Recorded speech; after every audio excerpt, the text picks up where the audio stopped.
Intro Revista Psicotube edición 12 año 9, final de temporada, diciembre de 2024. Bienvenido estimable psicotuber a una edición más de nuestra bien amada revista de Humanidades Psicotú, especial de diciembre, de Navidad y de final de temporada. Esta revista es producida y editada por Horacio González Rodríguez, psicólogo, coach, emprendedor y escritor. En la presente edición nos dividiremos en 6 partes. En nuestro primer artículo te traemos un texto titulado ¿Eran mejores las temporadas navideñas de antes? Con motivo de la actual temporada, repasaremos y reflexionaremos acerca de ese pensamiento y sentimiento que existe en muchos de nosotros, sobre que las temporadas navideñas del pasado dejaron una huella imborrable, que difícilmente pueda ser superada por cualquier temporada navideña de las actuales. En nuestro segundo artículo te traemos nuestra ya muy gustada y acostumbrada sección Psicobiografías, en donde continuaremos repasando a los psicólogos que estudiaron y diseñaron test, junto a diversos estudios dentro del campo de la inteligencia y la personalidad, y te traemos nada menos a Simon Binet. Repasaremos su historia, obra, legado científico y profesional de este gran psicólogo. En nuestro tercer artículo y como parte de nuestras tradiciones navideñas dentro de la revista, te traemos un top 10 con los artículos que recibieron mayor me gusta por parte de los psicotubers del canal, a lo largo del presente año.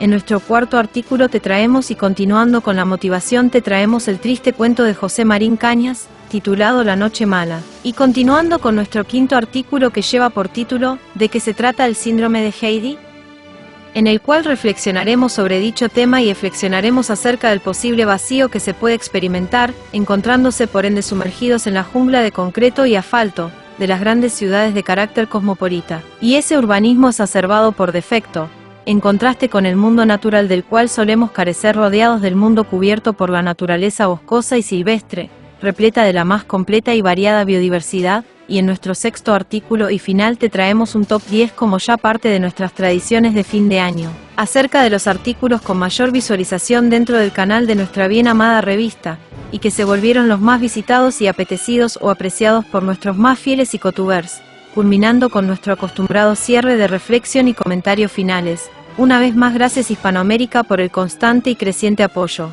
Una vez más gracias totales y que Dios los bendiga totalmente.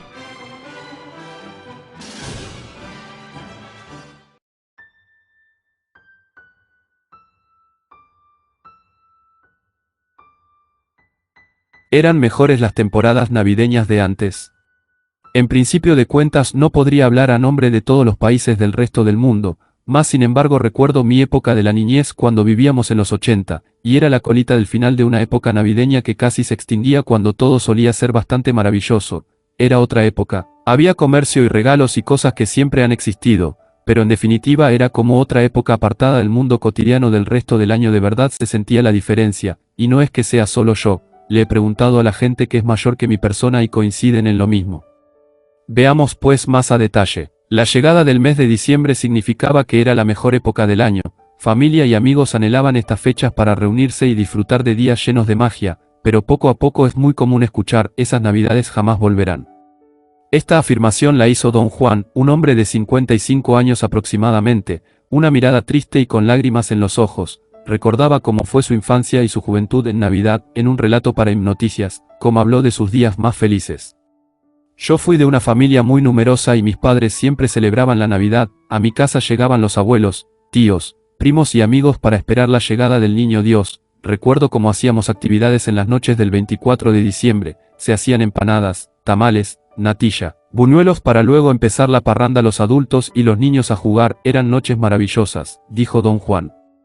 Y así crecí, y cuando ya llegué a mi edad adulta, conservé la tradición de mis padres, con mi esposa e hijos, pero los jóvenes de hoy en día no saben ni siquiera cuál es el verdadero significado de la Navidad. Ya no anhelo que llegue diciembre, para mí es una tortura. Mis hijos consideran que estas fechas son para soltar la rienda al consumo de licor y otras cosas que mejor ni mencionar. De las tradiciones bonitas de la época es que la familia se reúna para decorar sus casas con el tradicional árbol navideño, armar el pesebre, preparan comida como los infaltables buñuelos, natillas o la famosa yaca, además que los niños escriben sus cartas que va dirigida a Papá Noel para que el 24 de diciembre les traiga regalos. Muchas tradiciones y costumbres alrededor de la Navidad, con el tiempo han ido desapareciendo y hoy hacen parte del pasado, por ello indagamos cuáles son esas tradiciones que se han ido perdiendo con el pasar de los años. Con voz entrecortada don Juan aseguró que se perdió la costumbre de ir a las novenas. En los tiempos de antes uno donde estuviera iba y se pasaba esa fecha con los suyos, hoy en día cada quien lo festeja como quiere. Otra tradición o festividad es prender las velitas el 7 y 8 de diciembre, la misma que se ha ido perdiendo. Son pocas las familias que se ven comprando velas para encenderlas. La bola de candela es algo que de niño yo hacía mucho con mis primos y amigos, que la candelita del diablo, expresó don Juan. Jairo Velázquez, quien también habló con Hipnoticias.com sobre las tradiciones en Navidad, dijo, el compartir en familia es la tradición que más se ha perdido. Hoy en día cada uno se dedica a festejar de forma individual, pero diciembre no es un mes cualquiera para uno hacer lo mismo de lo mismo todo el año. Anteriormente uno con los vecinos se reunía y se adornaba toda la cuadra con luces navideñas, y se hacía comida para todos. Son cosas que nuestros nietos no alcanzaron a ver ni a vivir. Las personas hoy en día viven por vivir esa época tan bonita donde los vecinos se compartían los platos de comidas para que todos probaran de lo que ellos habían hecho para la cena de Navidad. Hoy en día no se comparten, las familias festejan solo entre cuatro paredes para sí solos. Y para el 31 de diciembre y despedir el año era otro día que solo era familia, ese abrazo y la bendición de los padres no podía faltar. Ahora es como lo mismo si son o no bendecidos, los hijos están en otro cuento, nada importa, ya no hay tiempo para nada, qué triste que todo se vaya acabando, puntualizó don Juan. Link fuente, http://hipnoticias.com/ por _que_ se -que -la -navidad -no -es como -antes /. Lo que nos fascina de la infancia es que no tiene pasado. Llega la Navidad y ahí están los niños, efímeros y eternos, congelados en un instante de felicidad que llorarán toda su vida. Es curioso que se sea niño durante tan poco tiempo y con tan escasa conciencia de ello y que luego, el resto de la existencia, se lo pase uno comparando, en muchos casos, lamentando la diferencia. Es ahora, en este tiempo en que la luz es mínima y el recuerdo se reinventa agrandado, cuando esas paradojas cobran un dramatismo mayor. Porque la infancia son también los ausentes. Porque la ilusión, por encima del 1,5 metros de estatura, ya no es lo mismo. Y porque no hay espejo que adelgace ni embellezca más que la memoria. Así que salir a pasear por Sevilla y preguntar a la gente qué Navidad le gusta más, si la de antes o la de ahora, es desatar una tormenta. El paisano Luis S. Delgado, un funcionario que picó billetes y se fue al norte pero que vuelve regularmente por vacaciones, ni siquiera levanta la cabeza para ver ese derroche lumínico de la avenida que le parece más opresivo que navideño. Y, sin embargo, recuerda casi al borde de la lágrima aquellos años lejanos en que su pobre padre lo llevaba en coche al colegio y él, con la nariz aplastada contra la ventanilla empañada, veía los penachos de las antiguas carrozas de la cabalgata asomando por lo alto de la nave en la que se montaban, en la avenida de María Luisa, donde hoy está la biblioteca. Le bastaba esa minúscula insinuación de papel de seda y purpurina para montarse en su cabeza una Navidad completa. Después de comer, en la única tele que había ponían algo de dibujitos y una película infantil, generalmente bastante antigua, de piratas o del oeste o así, pero bastaba que a eso lo llamaran especial vacaciones para que el mundo fuese maravilloso. Mi casa olía a tierra porque íbamos a por ella y a por yerbajos al campo para que mi abuelo montase sobre el aparador el nacimiento más bonito del mundo. Cada figura era de su padre y de su madre y el cerdo era más alto que la castañera, pero daba igual. No se buscaba esa perfección, se buscaba otra, recuerda. Mercadillos de Navidad. Mapping. Pistas de patinaje y camellos para pasear a los chiquillos. Sevilla alumbrada como una discoteca. Nada de eso había. Ni falta. Hace 30 o 40 años, eso que ahora es la sal de la fiesta entonces nos habría parecido ridículo. Las Pascuas siempre se vivieron de otra manera, era todo más profundo y sencillo, los abrigos, igual que las mantas, eran más gordos, más ásperos y más pesados. Y teníamos menos de todo. Pero lo que teníamos, siendo menos, era más auténtico y más verdad. El peso no asustaba.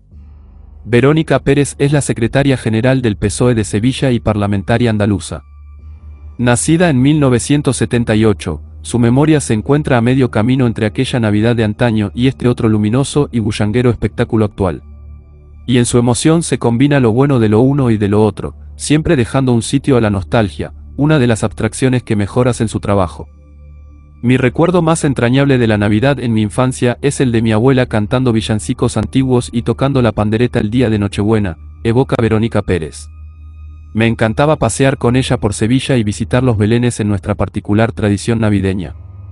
Ni el alumbrado de la época era tan espectacular como el de ahora ni la agenda de actividades era tan amplia como hoy, pero me saben a gloria esos recuerdos de mi niñez. Y del mismo modo en que la gente cría a sus hijos en las mismas felicidades y convicciones que consideran esenciales, y llegadas las fechas pertinentes los visten de nazareno o de corto o de romero porque de ese modo es como si ellos mismos volviesen a nacer y a descubrir todo aquello. También en la Navidad son los pequeños la manera que uno tiene de sobreponerse a la memoria. Ahora intento disfrutar estos días desde los ojos de mis hijos porque siendo niños es como mejor se disfruta esta época y me es grato descubrir que ya no es solo Sevilla ciudad la que tiene una extensa programación navideña, sino que ya en cualquier municipio de la provincia se viven estas fechas con enorme intensidad. No solo ahora. En la otra orilla de la política, y desde la portavocía adjunta del Grupo Popular en el Ayuntamiento de Sevilla, la concejala Mar Sánchez Estrella comparte con otros miles de paisanos ese pequeño duelo interior por el mundo sencillo e intenso que se ha ido desvaneciendo bajo nuestros pies, para que ocupe su lugar otro diferente que también generará, llegado el momento, su buena legión de nostálgicos.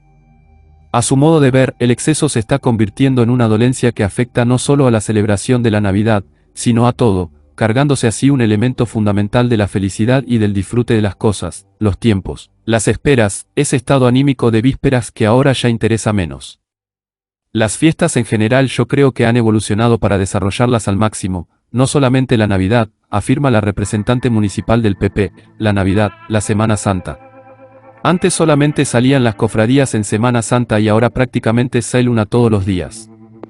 Antes, la Navidad se constreñía propiamente al periodo de la Navidad, empezaba el 20, 22, 23 de diciembre, cuando acababan las clases de los niños, y ahora se adelanta a principios de diciembre. Con lo que tenemos más de un mes de Navidad.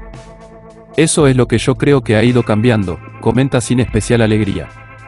Y como en todo, la evolución hace que se ganen unas cosas por el camino y se pierdan otras. Me viene a la cabeza, por ejemplo, que en Nochebuena nos reuníamos con mis abuelos, con hermanos de mis padres, lógicamente con todos mis primos, y ahora eso se ciñe a la familia nuclear. Como mucho, el abuelo, los hijos y los nietos. No vienen amigos de los padres, que también había veces que venían. Y algo que hacíamos siempre era que a las 12 de la noche íbamos a la misa del gallo, tradición que yo creo que se ha perdido bastante. Antes no salía nadie a la calle en Nochebuena, y la misa del gallo era un poco la excusa para poder salir, aunque solo fuera para ir a misa y volver, porque yo nunca recuerdo haber ido por ahí en Nochebuena. Era una fiesta que se celebraba en familia. Se celebraba el nacimiento del niño Jesús en las casas. Mis hijos tampoco son de salir en Nochebuena. Me choca que la gente vaya luego a los bares a tomar copas. No es que lo califique ni lo juzgue de bien o de mal, pero es algo que nunca ha estado en la tradición de mi casa y nunca lo hemos hecho. Las luces conforman otro capítulo de interés en todo este asunto. Quizá porque sean la alegoría más evidente de ese exceso actual en el que todo tiene que ser bebido a tragos, engullido en masa, llevado a su extremo, convirtiendo la calle en Disneylandia porque si no alguien puede llegar a pensar que Sevilla no es lo suficientemente alegre, o que no tiene bastante dinero, o que sus políticos no saben gestionar nada, o que el comercio se está yendo a pique. Hay un exceso que no creo que sea adecuado. Y tal vez habría que tener un poco de más cuidado con el gusto de esa iluminación, con temas más referidos a la Navidad y que sea más tenue, no tan apabullante, sugiere Sánchez Estrella. Es una tradición que tampoco se ha practicado en mi casa el tema de Papá Noel. El hecho de que ahora el día 25 se celebre Papá Noel es algo que resta a los niños el interés por los Reyes Magos. En casa siempre hemos guardado la tradición de los Reyes Magos, que nos parece la más bonita, la más alegre. Y, sin embargo, la de Papá Noel es una fiesta que se ha ido metiendo, y se aprovecha para ir haciéndoles regalos a los niños y que los disfruten desde el principio de las vacaciones, lo cual por otro lado también tiene su parte buena porque lo disfrutan, pero le resta esa ilusión de los Reyes. Y luego otra cosa, que llegamos al día 24 y ya prácticamente no tienes ganas ni de tomarte un vaso de agua, porque entre comidas de empresa, comidas de amigos, empezamos ya desde el día 10 a celebrarlo y eso, quieras que no, también te quita ilusión por reunirte luego con motivo de la Navidad, porque llevas viéndote desde 15 días antes. Son los excesos de la Navidad. Espinoso asunto este, el de las comidas y cenas de empresa, en las que se escenifica de forma más o menos lograda una fraternidad ritual que compense otros momentos del año en que ese sentimiento pudiese parecer menos evidente. Pero claro, para esta manía también existe un pasado. Antes, hace un par de décadas, la barriga se llenaba en días fijos, a saber, el 24, el 25 y el 31, dejando un hueco suficiente para el rosco del día 6, y asunto resuelto, se ponían 3 kilos que ya si eso se iban pagando a plazos. Pues bien, ahora llega uno empachado a esas ocasiones señaladas. Porque ya lo que hay en las casas no es un surtido del patriarca de esos que se peleaban los chiquillos por el almanaque, 2 turrones, blando y duro, y pare usted de contar. En la actualidad, en esta actualidad que ya ha quedado calificada de desmadrada y disparatada desde el más objetivo punto de vista, hay turrones de todo menos de pavo, que ya habrá también. Dulces a cascoporro, licores de fantasía, mazapanes y bollitos de los más lejanos conventos, obradores y suministradores reales, papales e imperiales. La colchona y la despensa de palacio tienen ya, a tiro de piedra una de la otra, sus propias delegaciones por los alrededores del Salvador. Y allí van los sevillanos de la ciudad y los pueblos a presumir luego de bandeja de postres y merendolas cada uno de los días de estas fiestas que dicen tan entrañables. Aparte, ya no se cena pollo al horno, ahora tiene uno que ser un manitas del nitrógeno líquido y saber combinar el cilantro salvaje y las algas de las alautianas o te tiran el besugo a la cara. ¿Es eso espíritu navideño? Ahí queda la pregunta, para quien la quiera contestar sin echarse encima a Twitter. Pese al hecho de vivir conforme al dictado de los tiempos presentes, como corresponde a su juventud, Álvaro Robles no es hombre de grandes empacheras, esa es la verdad. Salvo que sean musicales y tradicionales, claro, ahí no parte peras. Con su carrera recién terminada en la Facultad de Bellas Artes y su garganta hecha ya añicos de tanto darle al villancico en el coro de la Hermandad de Balm de 2 Hermanas, donde lleva ya sus buenos añitos, tiene una visión de esta fecha necesariamente apegada a la estética, a la belleza y a la costumbre. Y eso implica gente menuda correteando por los pasillos. Pues personalmente considero, dice Álvaro, que, a no ser que mi perspectiva de pasar de niño a adulto se haya distorsionado y sean impresiones mías, cuando en casa hay niños siempre se fomenta o se vive un espíritu especial de Navidad. Yo recuerdo de pequeño el esperar con ansias y contar los días desde noviembre, el día de la Inmaculada, para juntar a toda la familia para decorar la casa. Actualmente en mi casa sigue siendo así, pero sé que en muchos casos cuando esos niños crecen hay una cierta dejadez y se apaga un poco ese espíritu. En cuanto a la decoración de las calles, visual y estéticamente es verdad que son mejores que antes, pero cada vez se decoran más temprano y a mi parecer eso hace que pierda esencia. Por tanto, prosigue el artista, nos están obligando a consumir más y desde más temprano, ambientándonos falsamente más de cara a la galería, pero estamos olvidando el verdadero espíritu de la Navidad. Claro que, ahora, uno se podría preguntar, ¿y qué espíritu es ese? ¿Dónde vienen las instrucciones de la Navidad? Donde pone que uno tenga que pasarse 20 días rascando una botella de anís con un cuchillo y soportando a niños gritones y espídicos en vez de salirse por la tangente en el primer aeropuerto que aparezca a la vista y plantarse en. Vale a que le preparen un cóctel de 3 colores y le hagan masajitos en los dedos gordos de los pies. Ay, y este es el meollo del asunto, un consenso heredado sobre lo que la Navidad es y no es, que no pasaría de ser anecdótico si las repercusiones de la decisión personal que uno tome al respecto no afectaran al gran protagonista de estas fiestas, que no es uno mismo, ni su vecino, ni el niño Jesús, ni la mula, ni el buey, ni el belenista de la lonja, ni el amable joven que te empaqueta el halcón milenario de 3 metros de largo por 2,5 de ancho en la juguetería. No. Esta película está protagonizada por la familia. Y ahí es donde uno puede meter la pata para toda la vida, ya, si no se ciñe a la ley no escrita sobre las Pascuas. Recuerdo que de pequeño solía pasar todas las Navidades en el pueblo de mi madre, en Constantina, cuenta el sevillano José Manuel García Bautista, escritor, divulgador y amante de las tradiciones y los misterios. Eran unas Navidades diferentes, en familia, unidos, donde imperaba el clima de estas fechas, ayer, ahora y siempre, y donde, en mi opinión, se tenía un concepto más puro. Se vivía la Navidad con mayúsculas, los niños cantábamos villancicos, se iba de casa en casa de vecinos felicitando las fiestas, resultaba muy entrañable recordar aquella costumbre de ir a felicitar a los vecinos, sobre todo los más mayores que se les saltaban las lágrimas con aquella juventud exultante de aquellos niños. Y el mundo entero, cuenta García Bautista, se confabulaba para arropar con un paisaje mágico y distinto las emociones de esas fechas. Las calles tenían una ornamentación más rudimentaria, luces de colores, miles de bombillas saludando al niño Dios y, en algún que otro lugar un nacimiento recordando el motivo principal de estas fiestas. Era sobrio, pero era lo que había en contraposición a nuestros LEDs actuales de 1000 colores o espectáculos sonoro-visuales que van con los tiempos y la tecnología. Pero al final, como todo el mundo sabe, no se puede vivir de memoria. Me quedo con cosas de ambas navidades, las del pasado y en las del presente cual, si cuento de Navidad fuera, todo tiene una enseñanza, hemos progresado, pero también se han perdido tradiciones y valores.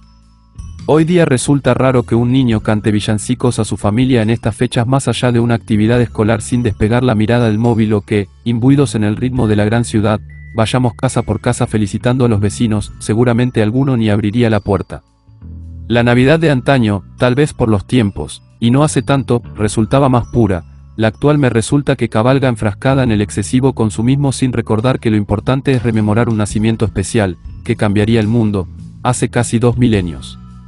Aunque bueno, si ya resulta duro hacer que la gente recuerde lo que pasó hace 3 décadas, esperar que se fije en lo que sucedió hace 2000 años es ya de un optimismo rayano en lo mitológico. El dolor. No todo el mundo contempla y vive el fenómeno desde esa misma atalaya. Las fechas presentes, tan alegres y maravillosas para muchos, también levantan ampollas y se hacen dolorosas para otros. El músico sevillano Juan Ramón Rivera piensa en ambos lados de esa moneda no siempre brillante. La Navidad me crea una serie de sentimientos encontrados, reconoce. Me ofusca tener constancia del dolor y la necesidad que muchos vecinos están padeciendo mientras las calles se adornan, las grandes superficies hacen su agosto y la pirotecnia anuncia la llegada de no sé muy bien qué. No obstante, los ojos de mi hija me regalan su inocencia y un hálito de esperanza ante el advenimiento de una posible generación más solidaria y más amable con el prójimo. El próximo día 24 me refugiaré en esa mirada. Les deseo unas felices fiestas a todos aquellos que más lo necesitan. No es casual que, por estas páginas, puestos a comparar las navidades de antes con las de ahora y obtener conclusiones, hayan pasado un músico, un vecino que se fue, 2 personalidades políticas de signo diferente, un artista que canta villancicos a su tierra y alguien que ha hecho de los misterios su vida. Porque ahí, entre esos cometidos y vocaciones, se encuentra casi todo cuanto se puede decir y esperar de la Navidad. Es el material con el que se construye. Pero aún falta una voz fundamental para este relato coral, la de quienes, viniendo de fuera, tienen algo que aprender y al mismo tiempo algo que enseñar sobre el sentido real, personal y colectivo de esta celebración. El siguiente paisano procede de unas latitudes donde el nacimiento de Jesús coincide con el verano, y en las que la vivencia de esta fiesta poco tiene en común con el aparato luminoso y atosigante de las nuestras. Pero además de ser de Iberoamérica, Marco Flecha tiene el don de la cuentería, y por oficio es narrador oral. Tanto, que todos los años, llegado el otoño, organiza en Sevilla el Finos, el festival de ese género interpretativo, donde se concitan artistas de sabe Dios qué países del mundo y qué regiones de España, cada cual con su visión sobre la vida y con su forma peculiar de entenderla y de contarla. En mi infancia ochentera, en un pueblo del Paraguay, lo más importante era el pesebre, el Belén, porque era la excusa para que la gente viniera a visitarte, cuenta Marco Flecha, hoy vecino del Cerro del Águila. Y así era la costumbre, visitar Belénes, la tarde previa a Nochebuena. En cada casa te invitaban a algo de comer y al clericó, una bebida con refresco, trozos de fruta y alguito de vino. Y luego la cena con la familia numerosa. No había muchos gastos, se comía a lo grande, pero de lo que había, frutos de la tierra y mucha carne, pollo, cerdo, vaca. Lo más importante es que era asado y comida típica, nada de tonterías experimentales, comida típica y consistente y mucha cerveza para los adultos y jóvenes, para los 40 grados de calor y humedad por las nubes, un poco de sidra para brindar y la alegría compartida. No había nada más que eso, ni menos.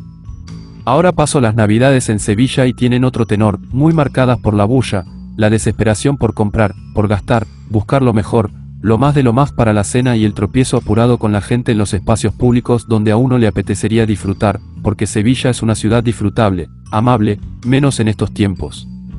Muchas luces y pocas miradas entre la gente. Y eso que me encanta la ciudad y las navidades.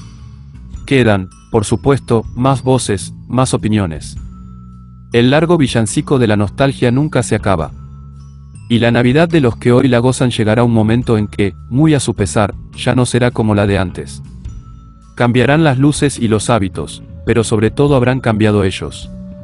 Hacer que todo eso suene bien al ritmo de una pandereta forma parte del arte de la vida, que mientras busca el futuro da vueltas en redondo por las mismas viejas fechas, dejando al paisanaje con el pesado equipaje de ese instante congelado en la memoria en el que uno era, como ya se ha dicho, efímero y eterno. Es la niñez, estúpidos. Link fuente, http://ultimas-noticias-2017-2013-1017-10ahora-101047222834.html. Y lo que pasa es que tenemos también navidades cada vez más laicas, Navidad que es la fiesta de nacimiento de Cristo, pero sin Cristo y con un Santa Claus, sus renos y duendes que son más importantes. La espiritualidad fue reemplazada por el consumo, existe más el egoísmo que el amor al prójimo, porque antes en Navidad mi persona y otros testimonios si se acuerdan de que amaba al prójimo de verdad y que se salía a cometer actos de bondad de corazón con motivo de la Navidad. Así como el mundo ha tratado de destruir y disminuir fiestas de carácter religioso de cualquier tipo, llámese Pascuas y etc., la Navidad se ha visto muy afectada y hasta hay gente que se ocupa en decir que nunca existió, que son fantasías de la gente y cosas por el estilo, que el mundo ha cambiado, pero que no, que siempre ha sido lo mismo, solo que todos nuestros recuerdos se encuentran arreglados y falseados, en fin. Cuando llega la Navidad acostumbramos verla como una festividad mágica de luz y de color, como queda patente en las calles de cualquier ciudad o pueblo. La mayoría de sus gentes visten sus mejores galas en torno a una mesa. Hoy en día nos quieren vender que Papá Noel es invento de la Coca-Cola, con el pretexto bíblico de que los Reyes Magos ofrecieron presentes al niño Jesús. Los grandes comercios nos arrastran a un consumismo ilusionante. Así pues, cada vez está más que demostrado que estamos acabando con el espíritu navideño, que nos remite a la emoción de cuando éramos pequeños. Sin darnos cuenta estamos perdiendo a aquel niño o niña que llevamos dentro de cada uno de nosotros. Espíritu perdido. Ante este panorama actual, nos vemos obligados a mirar atrás en el tiempo, a las Navidades vividas por nuestros padres y abuelos para darnos cuenta de que aquellas fiestas se disfrutaban 1000 veces mejor. La magia de estas fiestas tan señaladas se compartía con amigos y familiares. En la mirada de aquellos niños, hoy adultos, se podía sentir todo un mundo de ilusión. Lo que ahora son simples recuerdos, en su día fueron vivencias intensas, y es lo que ahora nos embargan en la nostalgia. Cualquier Navidad pasada fue mejor. Si tuviera que escoger entre las Navidades pasadas y las actuales, me decantaría por las de nuestros padres y abuelos. El espíritu de la Navidad a la que hacemos referencia queda plasmado en la ficción a través de películas como Qué bello es vivir o La gran familia. Podrían llamarme nostálgico o incluso utilizar el apelativo friki, pero sinceramente yo me quedo con aquellas fiestas navideñas reflejadas en las películas anteriormente mencionadas. Bajo mi punto de vista, los verdaderos valores de esos días tan señalados son aquellos que nos transportan a los tiempos pasados. Este motivo me lleva a brindar por las Navidades de toda la vida. Link fuente, http://3ubs.exit20.org/2012/07/-Navidad-que-antes-. En revista Psicotub les deseamos felices fiestas, que recuerde las Navidades idas y que pueda ser feliz en las presentes Navidades, sin importar que el consumo mercantilista que se apodera de nosotros. Recuerde que en Inglaterra y en Europa se prohibieron las Navidades durante algún tiempo. Fue Dickens y su cuento de Navidad que lucharon por rescatarle. Ahora es el sentido de Navidad laica y comercial, donde lo que sí son fantasías del universo, del Polo Norte y esas películas agradables y bonitas se han robado nuestro verdadero sentido de la Navidad. De hecho, las casas se ven adornadas en mi país desde octubre, pero la alegría y el espíritu navideño no parecen ingresar nunca a esos lugares tan adornados, ni en los corazones de quienes los habitan, y va a costar mucho recuperarle, pero depende de cada psicotuber aportar nuestro granito de arena y salir adelante con todo. Gracias y felices fiestas. Psicobiografías. Alfred Binet. Alfred Binet, nacido Alfred Binetti, Niza, 8 de julio de 1857, París, 18 de octubre de 1911, fue un pedagogo, grafólogo y psicólogo francés. Se reconoce por su esencial contribución a la psicometría y a la psicología diferencial como diseñador del test de predicción del rendimiento escolar, en colaboración con Theodore Simon, que fue base para el desarrollo de los sucesivos test de inteligencia. El test tenía como finalidad práctica y única de identificar a escolares que requerían una atención especial. Tenía la esperanza de que su test se utilizaría para mejorar la educación de los niños, aunque temía que se empleara para etiquetarlos y en consecuencia que se limitaran sus oportunidades. Binet jamás hubiera aceptado que el test que diseñó como una guía práctica para identificar a niños con aprendizaje lento que necesitaban ayuda especial pronto fuera utilizado como una medición numérica de la inteligencia heredada. Origen y educación.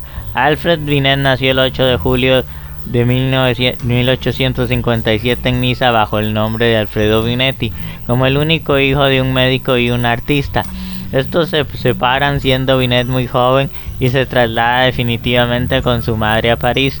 Al final de sus estudios secundarios en el Liceo Louis Le Grand de París, inicia sus estudios en Derecho y obtiene su título en 1878.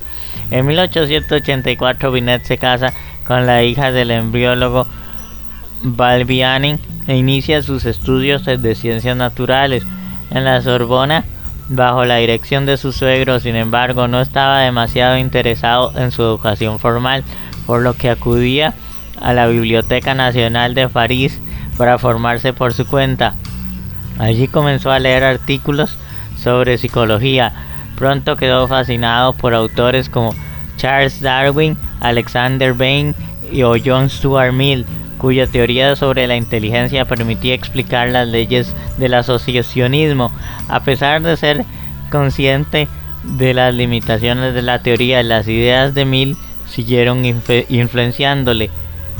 Investigaciones sobre la hipnosis. En 1883, tras años de formación formal y autodidacta, es presentado a Charles Fer, quien le conduce al entonces director del laboratorio neurológico del Hospital de la Pitié-Salpêtrière de París, Jean-Martin Charcot, que pasa a ser su mentor. Obtiene así su primer trabajo remunerado como investigador en la clínica. Para entonces Charcot estaba investigando sobre la hipnosis, lo cual tuvo gran influencia sobre Binet, que llegó a publicar 4 artículos sobre su trabajo en este campo. Él y su colaborador Fer identificaron un fenómeno al que denominaron transferencia y la polarización perceptiva y emocional. Desafortunadamente para Binet, las conclusiones obtenidas en las investigaciones con Fer y Charcot no pasaron el escrutinio profesional. Se descubrió que los sujetos de estudio supuestamente hipnotizados conocían lo que se esperaba de ellos, sabían lo que se suponía debía ocurrir y simplemente lo hacían. Charcot obligó a Binet a reconocer públicamente su error en lugar de hacerlo él como director de la investigación para salvaguardar su imagen. Durante casi 7 años que trabajó allí, Binet aceptó y obedeció los dictados de Charcot, aprendiendo así a proceder en las investigaciones, guiado por el método científico, y a desarrollar una visión crítica de los hallazgos obtenidos en las pruebas, compensando de esta manera las carencias de su formación autodidacta. Tras tener que retractarse de la investigación donde lo había arriesgado todo, se marchó del laboratorio de la Salpêtrière y no volvió a mencionar ni al laboratorio ni a su director. De aprendiz a mentor, sus intereses en la hipnosis menguaron como consecuencia de su intento fallido por lograr la aceptación por la comunidad y por tener que retractarse de las conclusiones obtenidas en sus investigaciones en el campo. Entonces, cuando el nacimiento de sus hijas Madeleine 1885 y Alice 1887 le proporcionaron un nuevo tema de estudio, los intereses de Binet comienzan a girar en torno al desarrollo. En 1890 conoce a Henry Bernays, que había creado un laboratorio de psicofisiología en 1889 y del que es director, ofreciendo a Binet el puesto de investigador y director asociado del laboratorio experimental de psicología de la Sorbona.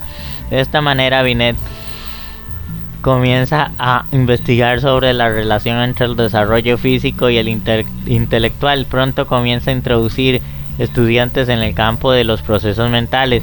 En 1884 funda junto a Béunis la revista anual francesa sobre psicología, L'An Psychologique, que ocupando el cargo de director y editor jefe de la revista. Más tarde asciende a director del laboratorio en sustitución de Béunis, cargo que se empeñará hasta su muerte. Fascinado por sus trabajos, Theodore Simon, psiquiatra interno de la colonia de Paris-Vaucluse, establece contactos con Binet en 1892 con respecto a sus estudios, con los niños anormales, de los que se encarga Binet. Accede a autorizar la tesis doctoral de Simon en el tema de quien la consigue en 1900, siendo el comienzo de su larga y fructífera relación. Investigaciones sobre el ajedrez. Gozando ya de independencia en sus investigaciones, dirigió uno de los primeros estudios psicológicos cuyo tema central giraba en torno al ajedrez. Su objetivo era investigar las facultades cognitivas de los ajedrecistas. Binet hipotetizó que la habilidad para jugar ajedrez viene determinada por las cualidades fenomenológicas de la memoria visual, pero tras comprobar los resultados de las pruebas, llegó a la conclusión de que la memoria no es más que una parte de todo el fenómeno cognitivo que interviene en el desarrollo de la partida. Las pruebas consistían en privar a los jugadores de visión durante toda la partida, obligándolos a jugar de memoria. Binet descubrió que los jugadores amateurs, incluso los que llevaban algo más de tiempo jugando, encontraron la teoría imposible. Sin embargo, los jugadores expertos y campeones no tenían problema alguno para jugar en estas circunstancias. A pesar de ello, se percató que para ser un gran ajedrecista hacía falta experiencia y creatividad, además de memoria visual, puesto que el jugador podía presentar una memoria visual excepcional y tener un juego torpe. La línea de investigación psicológica sobre el ajedrez que inició fue retomada más adelante por otros autores como Reuben Fine, 1950, y Adrien de Groot, 1960. Reuben Fine también puede ser. Investigaciones sobre el desarrollo intelectual. El nacimiento de sus hijas Madeleine 1885 y Alice 1887 proporciona a Binet un nuevo tema de estudio. Durante esos 21 años, tras abandonar las investigaciones de Charcot, Binet publica gran cantidad de libros y artículos sobre la psicología experimental, evolutiva, social, educacional y diferencial. La investigación que realizó Binet con sus hijas lo ayudó a desarrollar su concepto de inteligencia, especialmente respecto a la importancia de la atención y las influencias del desarrollo intelectual. De la amplia variedad de campos que Binet abarcó durante sus investigaciones y publicaciones, las más conocidas son sus aportaciones conocidas de sus aportaciones fueron las relativas al estudio de la inteligencia. Estas contribuciones hacen que sea considerado como uno de los pilares de la psicología diferencial. Junto con Victor Henry, publicó un artículo en 1895, La psicología individual, en el que presentaba esta naciente disciplina y proponía su objeto de estudio.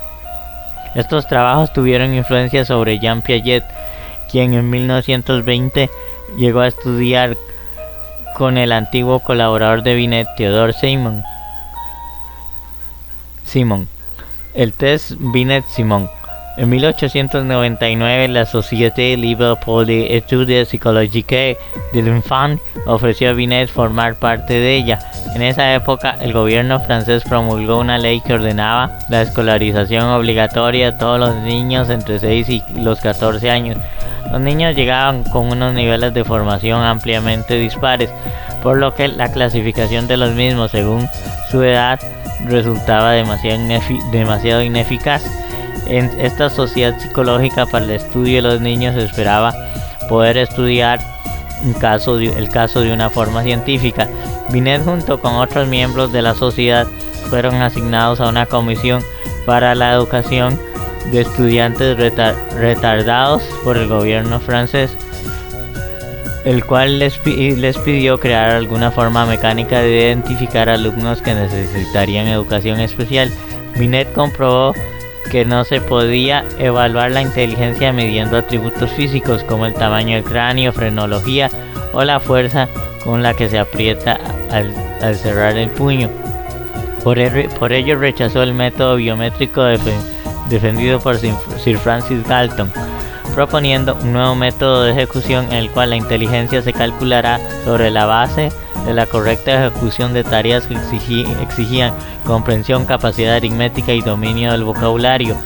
La línea central de investigación de Binet pasa a ser la elaboración de un test capaz de diferenciar a aquellos alumnos cuyas capacidades les permitirían adaptarse al sistema educativo normal de aquellos que necesitarían un refuerzo extra, señalando además las carencias de los mismos.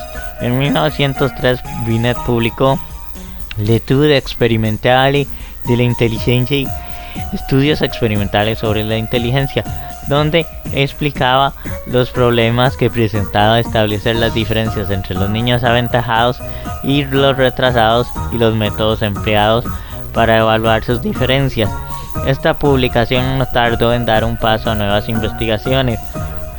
A la aparición de más test, esta vez contando con la colaboración de su antiguo alumno, el joven psiquiatra Théodore Simon, a quien había nombrado ya hace algún tiempo su asistente en las investigaciones. Juntos trabajaron en la elaboración de test para medir la edad mental, hasta que en 1905 publican su primera escala Binet-Simon, que revisarían en 1908, desechando y modificando, añadiendo nuevos tests y adaptando las exigencias de estos y la escala para poderla aplicar a niños de 3 a 13. Para crear el estándar inicial de la escala tomaron 50 alumnos, 10 distribuidos en 5 grupos de edades, seleccionados por sus profesores como estudiantes medios. La escala consistía en 30 tareas de complejidad creciente. Las más fáciles podían ser resueltas por todos los niños, incluso aquellos que presentaban un retraso severo. Consistían en tareas sencillas como seguir la luz con los ojos o mover las manos siguiendo las instrucciones del examinador. Las tareas un poco más difíciles requerían que los niños señalasen partes del cuerpo que el examinador fuese nombrando a la mayor brevedad. Hacer cuentas atrás de 3 en 3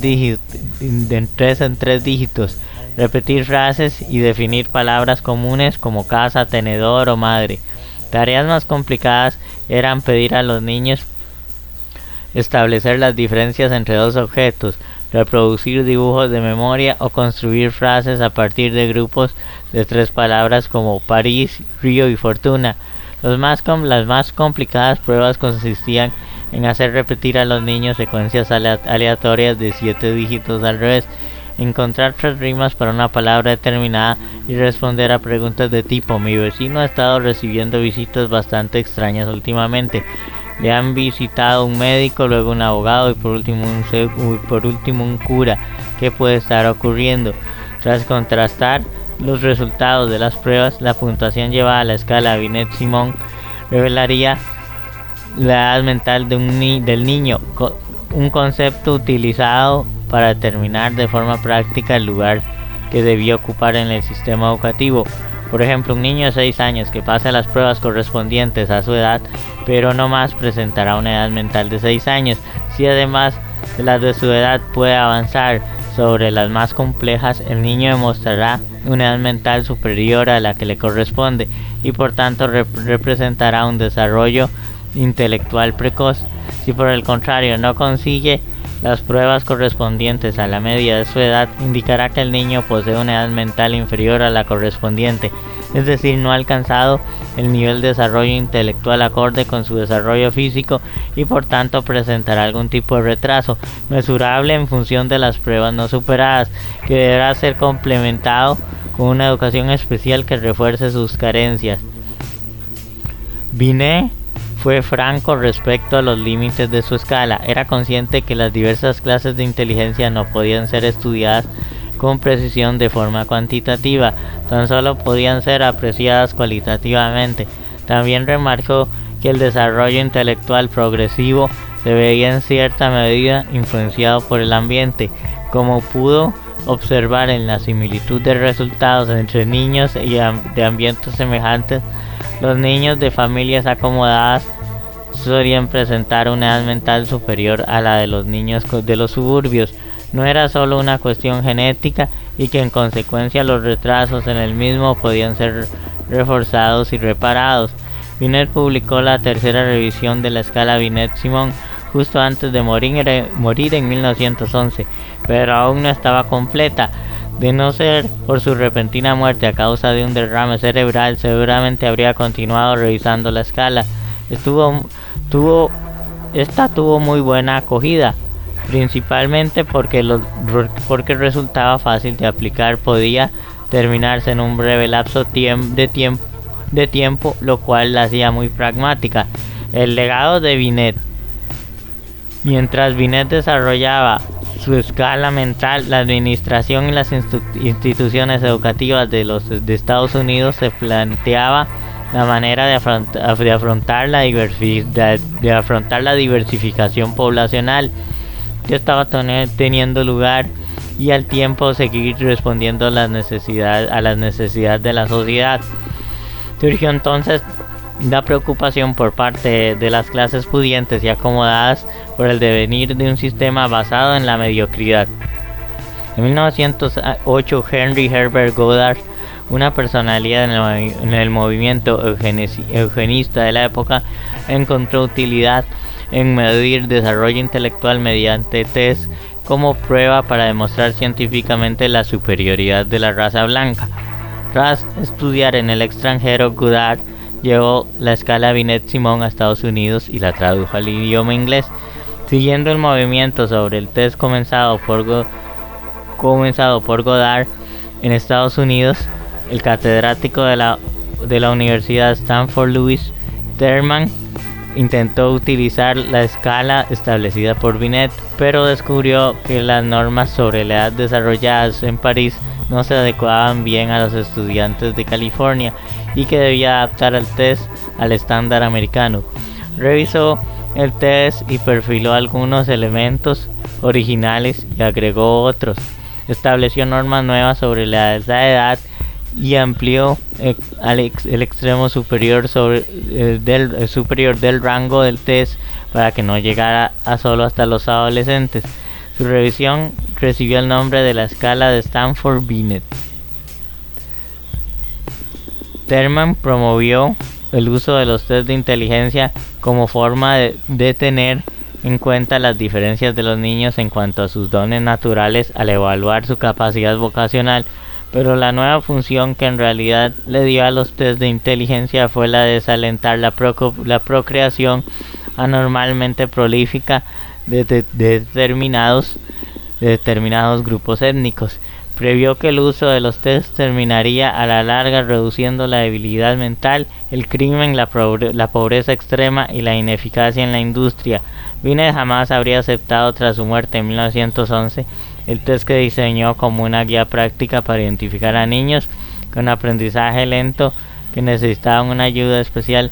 Pronto sería utilizado como una medición numérica de la inteligencia heredada y condenó duramente en vida a aquellos que con su pesimismo brutal y deplorables juicios promovían el concepto de inteligencia como un constructo unitario, una característica singular cuantificable como la altura o el peso, en lugar de una capacidad abstracta y múltiple.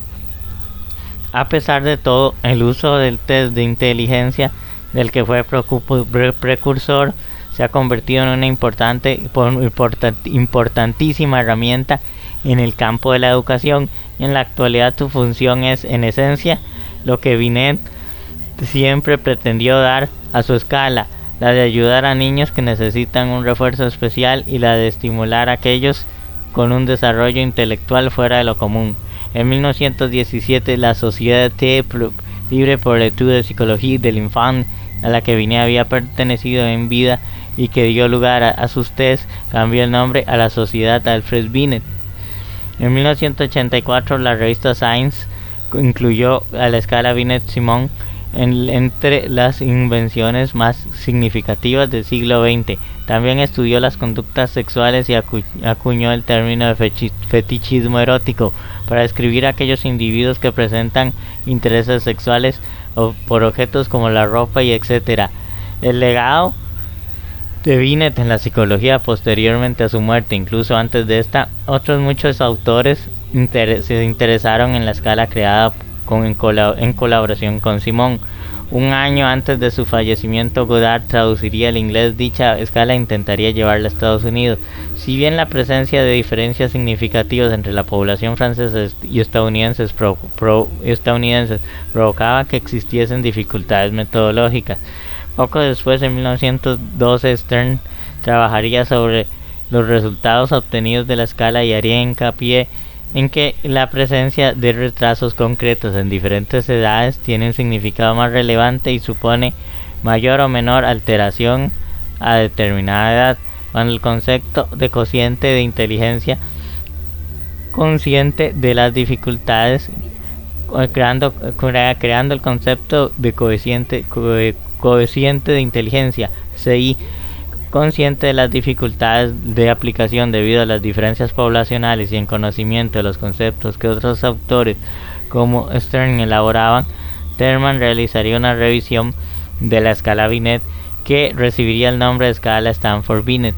En dicha escala incluiría la medición cociente de la inteligencia Stern, multiplicándolo por 100 con el fin de eliminar fracciones. Crearía pues el cociente intelectual CI que se conoce hoy en día, permitiendo, o el IQ en inglés, una medición más precisa del nivel de inteligencia.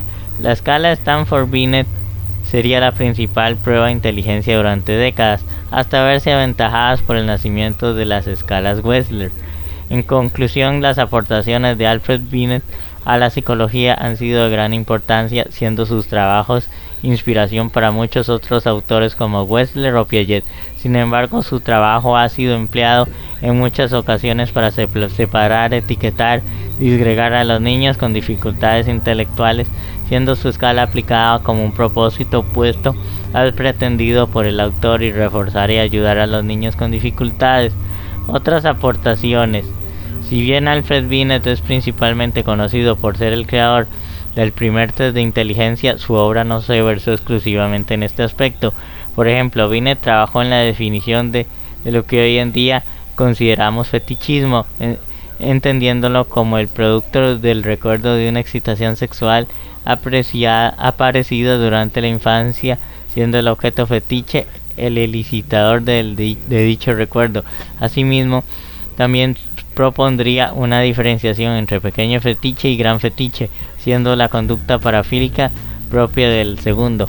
También realizó diversas aportaciones durante su época en la Salpêtrière, como diversos estudios con respecto a la hipnosis y a la sugestión, u otras aportaciones como algunas referidas a los estudios de la personalidad.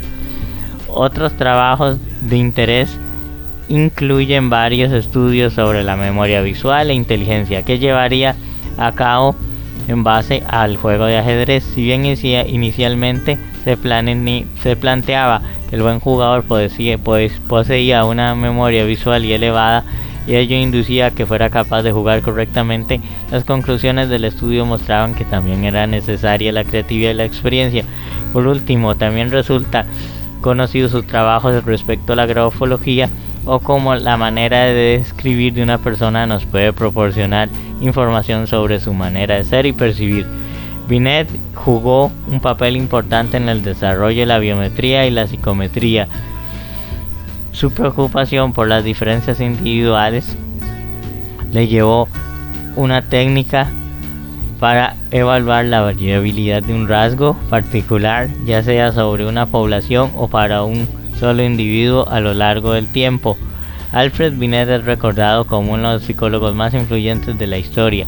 Si bien su escala de inteligencia ha servido como base para pruebas de inteligencia moderna, el propio Binet no creía que que su prueba midiera un grado de inteligencia permanente o innato. Según él, la puntuación del individuo puede variar. También sugirió que factores como la motivación y otras variables puedan jugar un papel en los puntajes de los exámenes. Alfred Binet murió en París en el año 1911. Link fuente: www.psicoactiva.com, biografías Alfred Binet, y https psicologiamente.com, biografías Alfred Binet, y la Wikipedia. Y listo. Sigan con lo que queda de la revista Psicotube, y que la disfruten, y nos vemos entonces con el siguiente artículo. Chao, hasta pronto.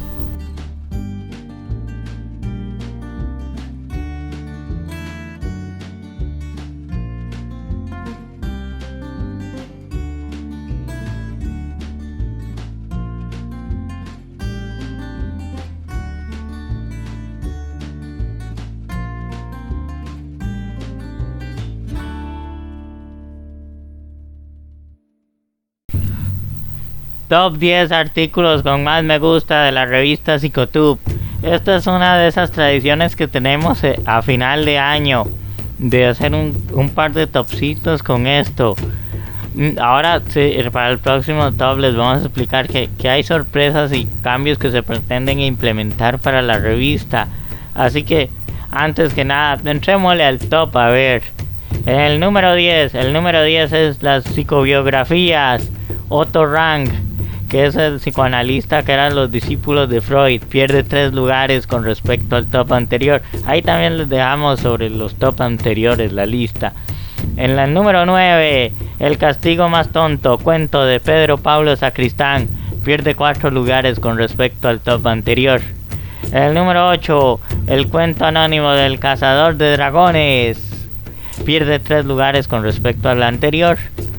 En el número 7, Psicobiografías, Vladimir Bekhterev, pierde un lugar con respecto al top anterior. Es el reflexólogo ruso que parte de esa historia de la escuela de psicología y psicofisiología soviética. En el número 6, Psicobiografías, Granville Stanley Hall, sube 4 lugares con respecto al top anterior. Esto es de esa parte de esa época donde le hacían el funcionalismo y el estructuralismo y estas escuelas. Eso es más del lado funcionalista, pero era cuando estaba esa lucha entre el funcionalismo y el estructuralismo, y había un poco de algunas mezclas de, digamos, conceptos. El número 5, Psicobiografías, William McDougall, pierde 3 lugares, también parte del funcionalismo y esas escuelas primeras de la psicología, que pierde 3 lugares con respecto al anterior, lo dijimos. Y ese era el número 5. En el número 4, Oswald Kulpe, de la escuela de Wurzburgo, parte de lo que era todas estas escuelas primarias de la psicología, como ya mencionamos, que era parte del estructuralismo y el funcionalismo, pierde 3 lugares con respecto al top anterior. Psicobiografías, Iván Pavlov, el reflexólogo ruso psicobiologista de la escuela soviética, ese se mantiene en el mismo lugar que ocupó en el top anterior. Y La isla de los sentimientos, de Jorge Bucay, cuento tiene que ver con los sentimientos y el amor y el 14 de febrero, y es de nuevo ingresó directamente al lugar 2. Y el primero que es de nuevo ingreso y en esta lista es otro cuento de Jorge Bucay, ¿Quién eres?, de Jorge Bucay, en el número 1. Y ese es también de nuevo ingreso. Así que listos, y hemos terminado.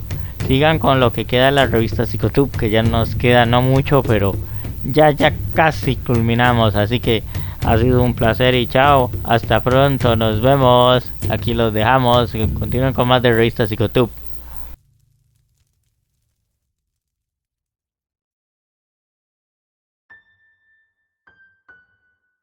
La noche mala, por José Marín Cañas. Hace un calor insoportable, ¿sabes?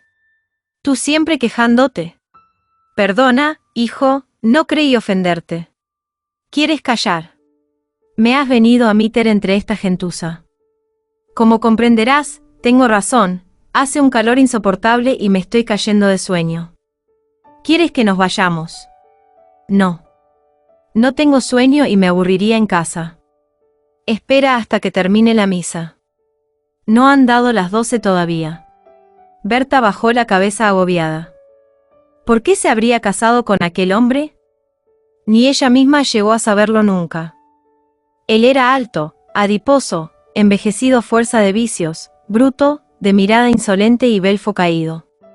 Ella se había escapado de una vitrina londinense.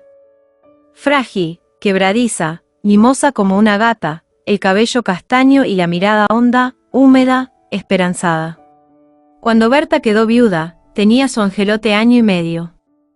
Hablaba picarescamente entornando los ojos enormes, mientras íbase comiendo un buen pedazo de pan. El padre del chico murió de una fiebre dañina. Fue un caso rápido. Una vieja que habitaba el sotabanco del edificio colindero, afirmaba que a don Roberto lo había matado la tisis. Los vecinos no le creyeron nunca. Berta tuvo que taparse los oídos con fiereza para que la duda no la atormentase más. A los 3 años, casó, al cumplir ella los 24, con aquel don Tomás, tan rico y tan bruto que le miraba la nuca mientras se le iban humedeciendo las comisuras de los labios. De su segundo matrimonio nació una niña. Era una pintura de Rubens. Gordezuela, ojos claros, blanca como la albura de los ángeles en las procesiones ciudadanas. Hacían raro contraste los dos chicos jugando juntos. Roberto, el hijo del primer matrimonio de Berta, era canijo, híspido, tristón. La chica, Bertita, era hermosa, bonita como la estrella del niño. Jugaban juntos y peleaban mucho. Ella era dominante, caprichosa, llena de resabios. Él era manso, desesperanzado, medio tonto. Quita, idiota, ¿no ves que le estás haciendo daño a la niña? Roberto huía con todos sus 7 y medio años contraídos en una mueca de terror. Don Tomás, tras de aquella riña, le soltaba 2 patadas. Roberto llegó a tenerle miedo, mucho miedo. Dime mamá, ¿por qué papá no quiere nada más que a la nena? A mí me da muchas patadas, ¿sabes? A mí no me quiere. A Berta se le encogía el corazón cada vez que el chico buscaba amparo en la falda de su madre. No me llores, hijo mío. Anda, no me llores. Tú estás engañado, tu papá te quiere mucho, mucho, tanto como a la nena. El recuerdo de todas aquellas escenas conturba a Berta. Siente, además, calor, mucho calor. A hurtadillas, como un pecado, mira a su esposo, alto, fornido, grande. Ella se siente sola, apretujada entre aquella multitud planidera, rezadora, cochambrosa, hedionda. Por sobre las cabezas se ve arder, como un ascua, el altar de oro. Oficia un viejo sacerdote desconocido. El canto gregoriano y la oración ronca treman por sobre los corazones. Chisporrotean los cirios. De fuera llegan canciones absurdas de beodos y meretrices flácidas. Al sonar las 12 viene Dios al mundo en el cuerpo rosado de un pobre muñeco que pasea el cura. Berta al paso lo ha mirado. Dentro del corazón sintió un pellizco. Cuando rayó por la ventana el día, fue un latigazo de sol que llegó hasta los pies de la cama de la nena.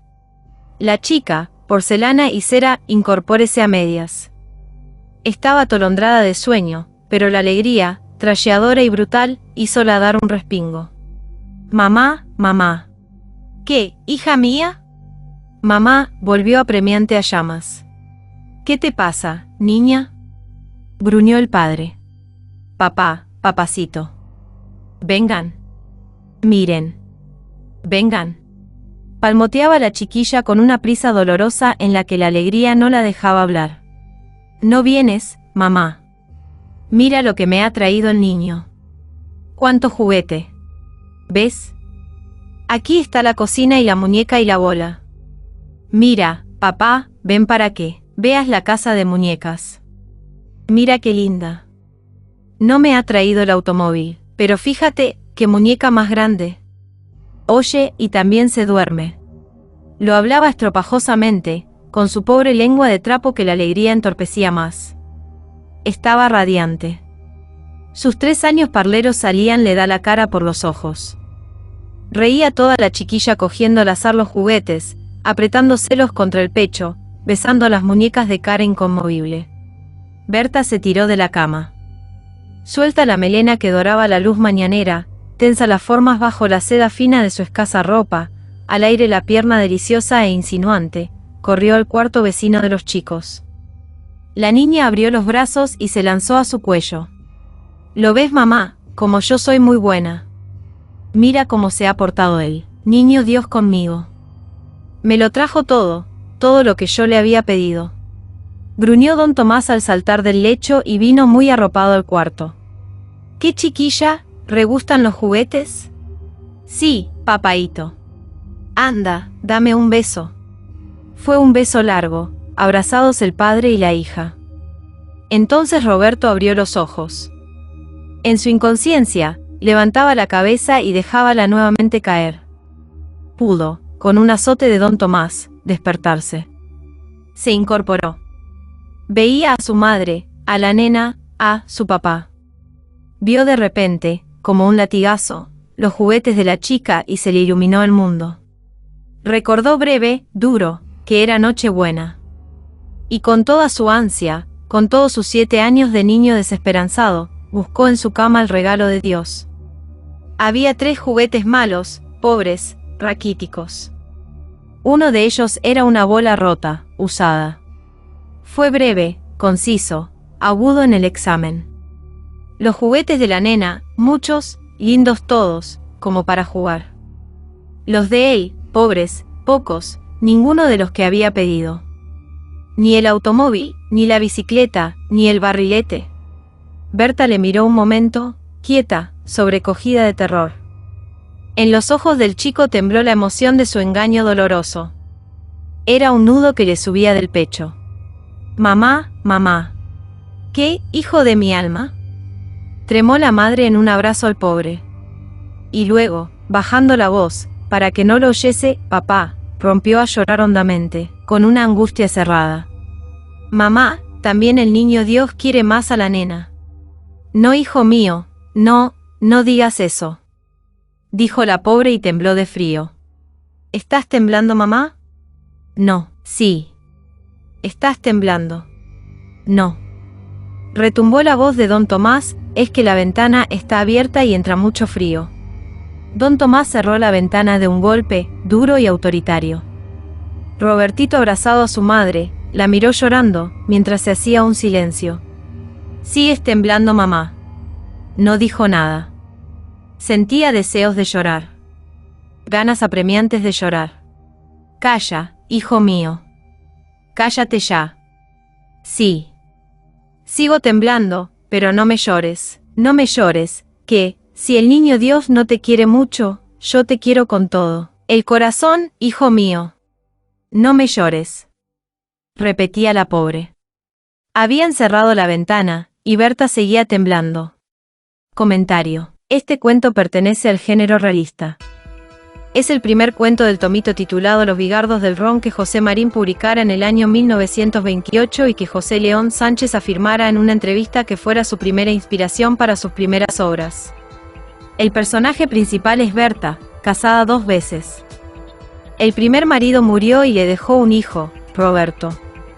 Se casó otra vez con don Tomás y tiene una niña. La situación inicial es negativa.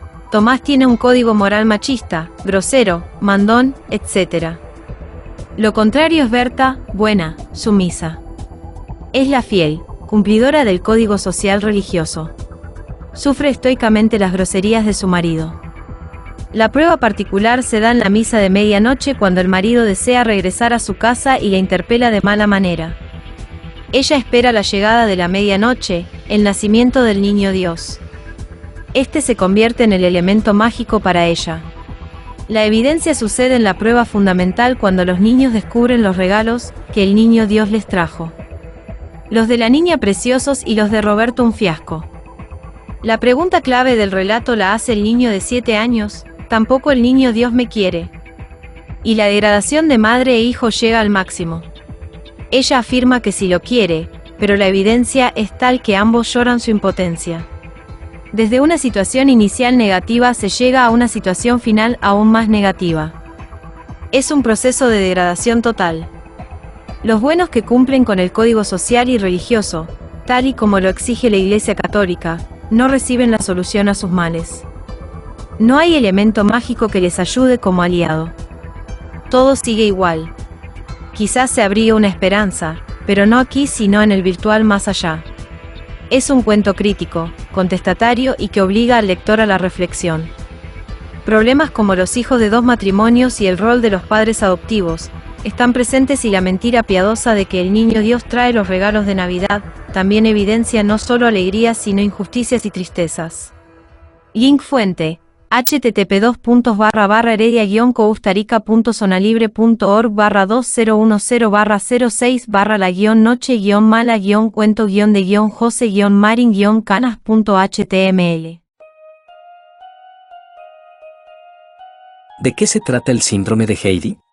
Todos crecimos con esa entrañable historia de Heidi, que era esa niña huérfana que vivía con el abuelo, y que se encontraba rodeada de la naturaleza y de esos parajes increíbles y de biodiversidad, entendiendo que de acuerdo a su edad que todos los animales silvestres eran sus amigos o sus mascotas, por así decirlo, aunque se puede relacionar con el adulto infantilizado, tal vez inteligencia por debajo del promedio y hasta un poco de narcisismo solapado, pero no se debe aplicar a todos los casos. Veamos que no todo tiene que ser así. Recordamos que a Heidi se la llevan a vivir a la ciudad para buscarle un futuro mejor en contra de su voluntad. Resumamos pues, ¿qué es el síndrome de Heidi? ¿Quién no conoce a Heidi? En la famosa novela de Johanna Sperry y la aún más famosa serie de animación, esta niña saludable y sonrosada caía enferma al llegar a la ciudad y solo se curaba al volver a sus montañas. Y no solo eso. Hasta su amiga Clara recuperaba la salud cuando la iba a visitar. Lo que padecía la pequeña Heidi era trastorno por déficit de naturaleza. Richard Loeb acuñó el término en su libro Los últimos niños del bosque del 2005. Es una afección que no tiene diagnóstico médico y que él mismo define como el impacto que tiene en la salud física y mental el alejamiento del mundo natural. Un impacto cada vez más relevante si tenemos en cuenta que las predicciones señalan que en 2050 un 70% de la población mundial habitará en ciudades. En nuestras vidas tecnológicas parece que no hay lugar para mancharnos las manos de tierra. Nunca en nuestra historia una especie había estado tan desconectada de lo natural, afirma Loeb, que para reconectarnos nos receta vitamina N, dijo en 2016, porque la cura es tan sencilla como pasar más tiempo al aire libre, realizando actividades en contacto con los demás. En el camino ha impulsado el movimiento Children and Nature Network, que se dedica precisamente a eso, a facilitar que los niños recuperen los juegos en la naturaleza. De los espacios verdes a los espacios azules. Es una evidencia científica que vivir rodeados de naturaleza es positivo para nuestra salud física y mental. Así, según un estudio de la Universidad de Aarhus, en Dinamarca, los niños que crecen en un entorno verde tendrán un menor riesgo de sufrir enfermedades mentales, como ansiedad o depresión, mientras que los adultos que viven rodeados de naturaleza mantienen una mejor capacidad física en edades avanzadas. Así lo señala el Instituto de Salud Global de Barcelona, IS Global, para el que la ciudad del futuro debe ser una ciudad verde. Entre los beneficios para la salud de los adultos destacan la reducción del estrés, un aumento de la esperanza de vida y un mejor estado de salud general. En la infancia se relaciona con una mejor capacidad de la atención, desarrollo emocional y del comportamiento, e incluso con cambios estructurales beneficiosos en el cerebro. Las ciudades más verdes son también ciudades más saludables, afirma Payam Dadpant, investigador de IS Global. Junto a los espacios verdes, el IS Global está investigando la relación entre los espacios azules y la salud dentro del proyecto europeo Blue Health 2020. Es un campo más reciente, pero los resultados revelan que entornos de mares, ríos, lagos o fuentes pueden ser promotores de la actividad mental y de la actividad física, en especial para la reducción del estrés. Apúntate a los baños forestales. ¿Y cuánto tiempo necesito estar en contacto con la naturaleza? El Instituto Nacional de Recursos de Finlandia se ha encargado de hacer el cálculo por nosotros y fija la dosis mínima en 5 horas al mes, eso sí, en un bosque o un parque de más de 5 hectáreas. Una manera de cumplirlo puede ser apuntarnos al Shinrin-yoku, o baños forestales, un invento japonés de los años 80 que también ha llegado a Occidente. En las consultas orientales prescriben una adecuada exposición a la naturaleza y los fines de semana los bosques y montes nipones se llenan de personas de todas las edades para disfrutarlos. El Dr. In Lee, director de la Sociedad Japonesa de Medicina Forestal que se dedica a estudiar el poder del Shinrin-yoku como medicina preventiva, recomienda caminar muy despacio y descansando, disfrutando con los 5 sentidos, olvidándose de móviles y cámaras. Diseño biofílico contra el síndrome de Heidi. Desgraciadamente, cada vez pasamos más tiempo en el interior de nuestras oficinas, de nuestras casas, de centros comerciales. Para paliar sus consecuencias, el diseño biofílico apuesta por incorporar elementos de la naturaleza en el diseño de interiores. Algunos de los mejores ejemplos los encontramos en las oficinas de los gigantes tecnológicos. Amazon cuenta con un bosque con más de 40.000 plantas en sus oficinas de Seattle. Facebook tiene un parque en la azotea de su cuartel general, y Apple incorpora un huerto y un estanque en su sede. ¿Altruismo? En realidad, está probado que el rendimiento de los empleados aumenta en entornos más naturales. La biofilia atrae a célebres arquitectos. Frank Gehry se ha encargado del diseño de la ampliación de Menlo Park, el cuartel general de Facebook en Silicon Valley, entre plantas tropicales y secuoyas, mientras Foster Plus Partners introduce elementos biofílicos en sus diseños para las Apple Store, un bosque de bambú en Macao, árboles en Singapur y Dubái, una cascada en Milán. Ventanas con vistas a la naturaleza, jardines verticales y paredes verdes o el empleo de la madera como material, son algunas de las características de la arquitectura biofílica que podemos trasladar a nuestro hogar. Heidi es uno de los personajes de dibujos animados más entrañables y recordados del planeta. En medio de un bucólico enclave de los Alpes suizos, la niña vivía rodeada de una naturaleza apabullante, con montañas nevadas, prados verdes cubiertos de flores y ríos con agua fresca y clara. Sin embargo, en un momento de la serie, Heidi tiene que marcharse a la ciudad con sus tíos, a un entorno totalmente urbano desde el que ni siquiera se pueden ver las montañas, donde las calles están pavimentadas y pasa el tranvía. En ese momento, alejada de su entorno y obligada a vivir entre el ajetreo de la urbe, la niña se pone muy enferma. No está reconocido como enfermedad. La serie de dibujos que marcó la infancia de varias generaciones también le da el nombre al síndrome de déficit de naturaleza, que ha vuelto a tener resonancia a raíz de la pandemia, cuando millones de personas tuvieron que pasar muchas horas encerradas en casa teletrabajando y sin poder salir de sus ciudades por las restricciones impuestas para frenar y estabilizar los contagios. El término fue acuñado a principios de la década de los 2000 por el escritor y divulgador científico Richard Love para que sirviera como una descripción de las consecuencias que tiene en los seres humanos la desconexión de la naturaleza. Tal y como expone el autor en su página web, no pretende ser un diagnóstico médico, sino una forma de hablar sobre un problema urgente que muchos de nosotros ya conocíamos, pero que aún no contaba con una palabra para describirlo. En concreto, Love asegura que en las sociedades modernas pasamos mucho más tiempo en entornos cerrados, tanto en nuestra vida laboral como en la familiar. Y afirma que ese aislamiento de la naturaleza nos hace mucho más vulnerables a tener estados de ánimo negativos o a la reducción de nuestra capacidad de atención. Los niños, los más vulnerables. En los últimos años, el síndrome de Heidi, o de déficit de naturaleza, ha vuelto a escucharse sobre todo relacionado con los niños, cuyos hábitos de entretenimiento tienden más a centrarse en videojuegos y redes sociales que en estar en contacto con otros niños en entornos públicos como parques y plazas. Según un estudio publicado el pasado mes de mayo, los niños españoles de entre 4 y 12 años pasan casi 1000 horas al año delante de una pantalla, principalmente televisión, teléfono móvil y tablet. Por el contrario, está demostrado que el contacto directo con la naturaleza, aunque sea unas pocas horas a la semana, mejora el rendimiento cognitivo, ayuda a generar resiliencia, la capacidad psicológica natural para sobreponerse a los problemas, favorece el desarrollo del pensamiento crítico y de la reflexión, y es especialmente beneficiosa para aquellos niños con trastornos relacionados con la hiperactividad y el déficit de atención. Un estudio llevado a cabo por la Universidad de Exeter, Reino Unido, en 2019 concluyó que aquellas personas que viven a menos de 1 kilómetro de la playa tienen muchas menos probabilidades de desarrollar problemas de salud mental como ansiedad o depresión. Sin embargo, se demostró que entre quienes vivían a más de 50 kilómetros de la costa estas dolencias eran mucho más habituales. La investigación también afirmaba que ver el mar habitualmente y pasear por la playa era muy beneficioso psicológicamente, y estipulaba en 5 horas al mes el tiempo recomendado que se debería estar en contacto directo con la naturaleza. ¿Cómo se puede reconectar? Ante esta aparente pérdida de conexión con entornos naturales y tras el impacto que ha ocasionado la pandemia en la salud mental de mucha gente, surge una necesidad de buscar una reconexión. El creador del término insiste en la especial vulnerabilidad de los niños y asegura que si se les da la oportunidad de experimentar la naturaleza, incluso de manera simple, la interacción se da de manera bastante natural. Sin embargo, apunta a que algunos padres a veces pueden presionar demasiado, y recomienda que los niños nunca deben ver el tiempo en la naturaleza como un castigo. En las zonas urbanas es mucho más difícil poder hacer algún tipo de escapada para estar en contacto con la naturaleza, por eso hay que aprovechar al máximo las zonas verdes que brinda el espacio en la ciudad. A falta de campo abierto, los parques, los bulevares con árboles o los huertos urbanos pueden ser un buen sustituto.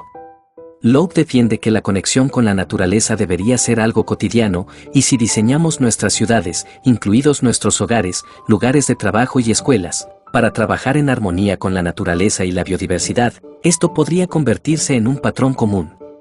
Links fuentes, https://www.connectionsbifinsa.com /síndrome-de-AD-o-el-déficit-de-naturaleza https://www.elespanol.com /enclave-ots historias /20220716 síndrome-AD- pueden-revertir-efectos /687431530-0.html. Y recuerda, estimable psicotuber, que reconectar con la naturaleza de vez en cuando y más en vacaciones suele ser bueno para todos. Así que disfruta de la naturaleza y de la biodiversidad que te rodea siempre que puedas y más en estas vacaciones. Top 10 artículos con más visualizaciones. Bienvenido, estimable psicotuber, al top final ya del cierre de la edición de este año, de los top 10 con mayores visualizaciones. Tenemos la noticia de que, bueno, aparte recuerden suscribir, compartir, comentar, etcétera. Y tenemos la noticia de que nos llegamos a 10 años y vamos a cambiar el formato de la revista. Esta es la última edición de artículo 1, artículo 2 y artículo 3 y vamos a innovar e implementar algo nuevo, algo interesante y que quede bien y más. Si se van a seguir haciendo psicobiografías para terminarlas, pero ya nos quedan poquísimas psicobiografías. Y también se va a subir su historia respectiva, así como de cuento o historia, porque eso les encanta mucho. Pero en fin, eso es para que ahí lo comuniquen y lo tengan en cuenta. Y vamos a ver, incluso en la comunidad les vamos a escribir para ver qué ideas les gustaría que implementáramos en Revista Psicotube, para que nos escriban ahí abajo en la comunidad, en los comentarios y etcétera. Así que vamos con el top. Posición número 10, psicobiografías. James McKean Cattell, el de las escuelas antiguas del funcionalismo y todo esto, luchó con todo el estructuralismo. Está en la posición número 10 y pierde un lugar con respecto al top anterior. Ahí también les dejamos la lista de los top anteriores y eso. En la posición número 9, psicobiografías, Iván Pavlov, de nuevo ingreso, otra vez porque ya había salido y entra y sale. Es como el equipo ascensor, o el artículo ascensor será. En el número 8, psicobiografías, Iván Sechenov, pierde un lugar con respecto al top anterior. Y este es también de toda esa escuela funcionalista, todo lo que tenía que ver con el estructuralismo y todas esas escuelas antiguas de lo que tenía que ver con la psicología cuando empezó. En el número 7, psicobiografías, Carl Stumpf y Harvey Carr. Estos funcionalistas y parte de la historia de todo esto de la lucha del estructuralismo. Ellos forman parte de esa escuela. Pierde un lugar con respecto al anterior. En el número 6 tenemos psicobiografías, Granby Stanley Hall. Otro de estas mismas escuelas, pertenece a lo que se le luchó el estructuralismo y el funcionalismo. Y pierde un lugar con respecto al todo anterior. En el número 5, psicobiografías, James Rowland Angel, pierde un lugar con respecto al top anterior. Él es de la misma tipo de los inicios de para que vean que es muy gustado los inicios de la psicología, o tal vez no sea tan explorado en otros lugares, que pasan a este top de muchas visualizaciones.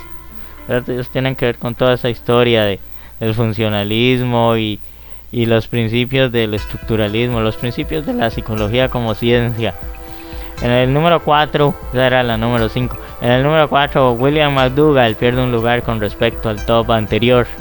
Y también lo mismo, por el funcionalismo, todo el estructuralismo y todo esto que estaba conectado. Porque el funcionalismo era la respuesta a lo que no estaban de acuerdo con el estructuralismo. En el número 3, ¿Quién eres? Cuento de Jorge Bucay, del cual incluso en el canal de Variedad Entretenimiento tenemos una funipasta donde cuestionamos de que parece que Jorge Bucay le copió una idea, un cuento, una historia de la dimensión desconocida, pero es muy parecido la historia, pero sigue siendo una historia muy muy bonita sobre quién es uno. O sea que ¿Quién eres? Casi que lo escribió Rod Serling con Beaumont. Bueno, sí, continuemos. En el número 2, El castigo más tonto, Pedro Pablo Sacristán. El anterior era Nuevo Ingreso. Se mantiene igual a la posición que tenía en el top anterior. Es un cuento del Día de la Madre. Es muy bonito y muy infantil. Es muy muy gustado y muy visto por ustedes. Y en el puesto número 1 tenemos psicobiografías. Oswald Kulpe, la escuela de Wurzburgo. Todo esto del estructuralismo y etcétera. Ellos formaban parte de las primeras escuelas, casi todos los de aquí, de más visualizaciones, exceptuando Iván Pavlov, que es del soviético. Se mantiene igual a la posición que tenía en el top anterior. Son parte de la escuela del estructuralismo, del funcionalismo. Recuerden suscribir, compartir, comentar, dar me gusta y etcétera.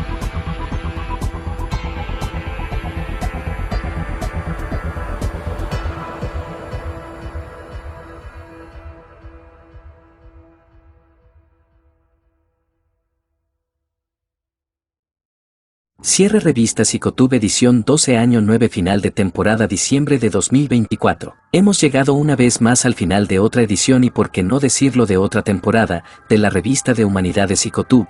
Los dejamos con nuestro acostumbrado cierre de reflexión y comentarios finales. Les recordamos suscribirse, compartir y comentar, dar me gusta y lo contrario. Recuerden que tenemos nuestro grupo de Facebook de la revista, nuestra página de fans Educando en Finanzas para Padres e Hijos y nuestro canal de TikTok de la revista. Continuar con sus generosos donativos al PayPal en la cabecera del canal y Dios mediante nos vemos el año entrante para una nueva edición y el comienzo de una nueva temporada de nuestra bien amada revista. Chao y hasta pronto.